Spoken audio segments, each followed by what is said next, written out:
Hello tout le monde, j'espère que vous allez bien et que vous avez passé une bonne semaine. Aujourd'hui, on se retrouve pour l'une de mes vidéos préférées à faire, mes lectures d'avril.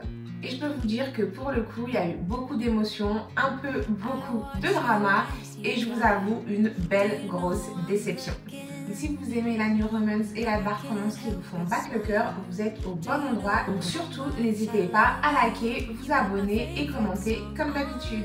Bon, pour ma première lecture, on va parler d'un livre qui m'a vraiment fait passer par toutes les étapes et c'est Lexstone de Sarah Rivens. Je ne l'ai pas lu en papier parce que j'avais vraiment trop hâte de le lire. Du coup, je l'ai pris directement sur ma liseuse, donc je ne peux pas vous montrer. Je vous mettrai l'image juste ici, même si je sais que vous devez vous douter de quoi je parle.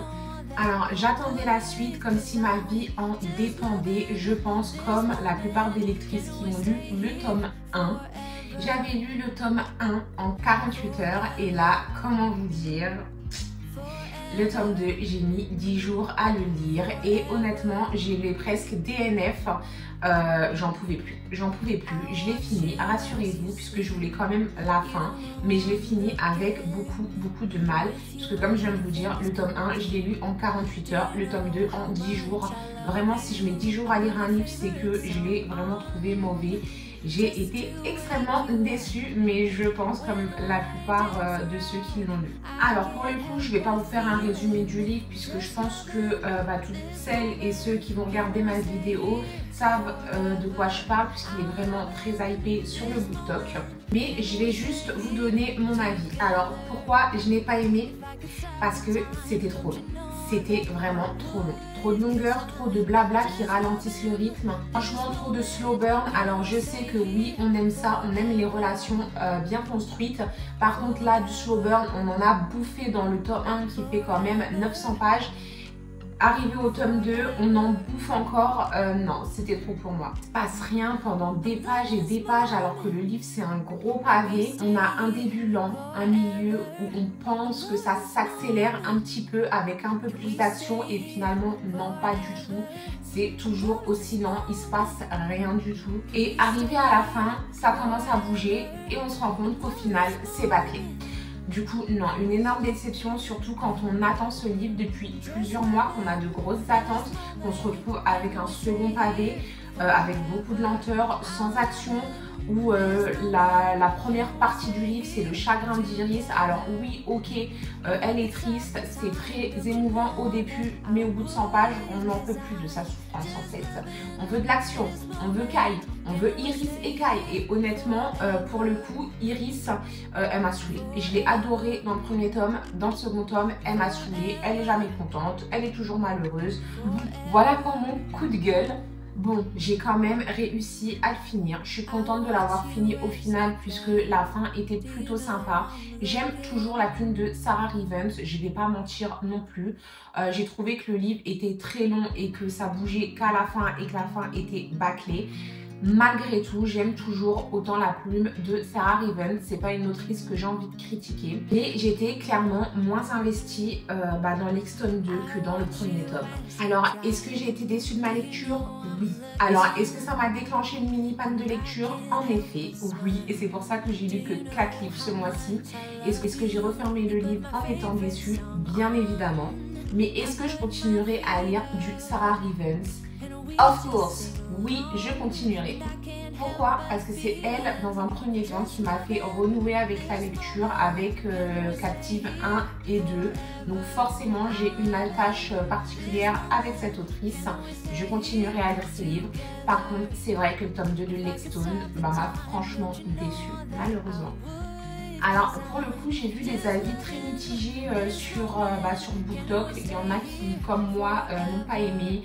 Et il y en a d'autres qui ont aimé. Donc ça m'intéresserait d'avoir vos avis à vous. Du coup, n'hésitez pas à me le dire en commentaire. Alors, pour mes 2 et 3e livres lus ce mois-ci, je les regroupe puisque c'est le tome 1 et 2 de Troublemaker, dont je vous mettrai la couverture juste ici puisque pareil, j'ai lu sur ma liseuse. Donc, je vais être honnête avec vous, avant de commencer cette duologie, j'étais assez sceptique parce que la trope prof-élève, c'est vraiment pas mon truc pour le coup.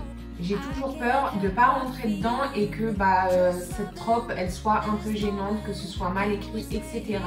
Mais je vous avoue qu'après le flop de Lexton 2, avec ma panne de lecture, je savais pas trop quoi lire. En vrai, j'avais plus envie, je savais pas quoi choisir. Et pour le coup, Troublemaker, on en parle beaucoup sur les réseaux. Et je me suis dit, bon, de toute façon, tu es en panne de lecture. Là, il n'y a rien qui va te mettre encore plus bas. Du coup, tente. Et finalement, j'ai eu une très belle surprise. Et pour le petit récap, au cas où certaines d'entre vous ne l'auraient pas lu, on va suivre June qui est maltraitée à la maison et qui subit du harcèlement au lycée.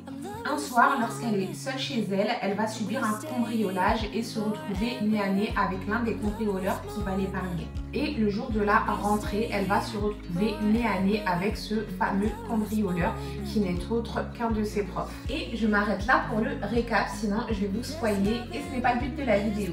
Et pour mon avis, vraiment j'ai adoré l'héroïne, elle est forte, elle a ce truc, j'ai souffert mais je me laisse pas aller. Et lui, c'est le mec toxique par excellence, mais qui t'aspire tout ton self-control. Franchement, je m'attendais au début de ma lecture à lever les yeux au ciel et finalement pas du tout. Je suis rentrée dedans assez rapidement et j'ai surkiffé ma lecture.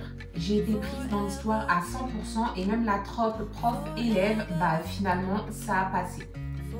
Pas de malaise, pas de rapport prof-élève chelou, du coup vraiment belle surprise. Du coup si vous aimez les je t'aime moi non plus, les romances brutes mais sincères, foncez, n'hésitez pas à aller lire les Troublemaker puisque vraiment moi j'ai bien kiffé. Et pour le coup il m'a sorti de ma panne de lecture. Alors maintenant passons à ma dernière lecture du mois d'avril. J'ai lu Touchdown, toujours sur ma liseuse, d'Anna P. Lawrence, que je vous mettrai juste ici puisque pareil je l'ai lu sur ma liseuse. On va suivre Chris, une étudiante en commerce qui va quitter Paris et son petit ami par la même occasion pour aller vivre et faire une année d'études aux États-Unis chez la meilleure amie de sa mère. Et en arrivant, elle va se rendre compte que cette année ne sera pas de tout repos puisqu'elle va être prise pour cible par le fils de cette dernière.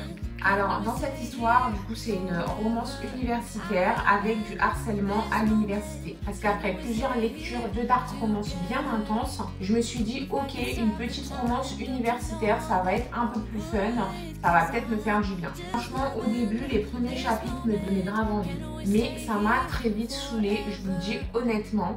La plume de l'autrice m'a vraiment dérangée, je l'ai trouvée trop simple, trop infantile, presque adolescente dans les dialogues des protagonistes. Et pourtant, j'adore les romances sportives avec un peu de piquant, un peu de tension. Mais là, j'ai trouvé ça plat, trop cliché, avec des personnages pas du tout attachants. C'était censé être une lecture doudou et pour le coup, ça m'a vraiment refroidi. J'ai eu du mal à le finir et c'est vraiment dommage parce qu'au final, le pitch avait vraiment du potentiel. Mais entre la plume trop jeune et le manque de profondeur, je suis totalement passée à côté. Du coup, voilà pour mes lectures d'avril. J'espère que la vidéo vous aura plu, même si pour le coup, c'est quand même un demi-flop, puisqu'il y a 2 livres que j'ai adorés, 2 livres dont je suis repartie déçue. Mais bon, ça arrive, c'est comme ça. On peut pas faire des bangers tous les mois. Ça va passer. En tout cas, j'espère que le mois de mai sera meilleur. En tout cas, il est plus prometteur avec toutes les sorties qu'il y a et que j'attends également avec impatience. J'espère que la vidéo vous aura donné envie de plonger dans un bon livre ce soir en rentrant chez vous. Et si vous avez lu ces titres, n'hésitez pas également à me le dire en commentaire, surtout pour Lexton, puisque je vois qu'il est grave hypé sur les réseaux et c'est vrai que j'aimerais l'avis de tous. Et vous connaissez la chanson, si vous avez aimé la vidéo, n'hésitez pas à liker, vous abonner et commenter, comme ça moi je peux voir vos retours et puis faire grandir cette chaîne. Du coup, je vous dis à la semaine prochaine pour une autre vidéo. À plus tard.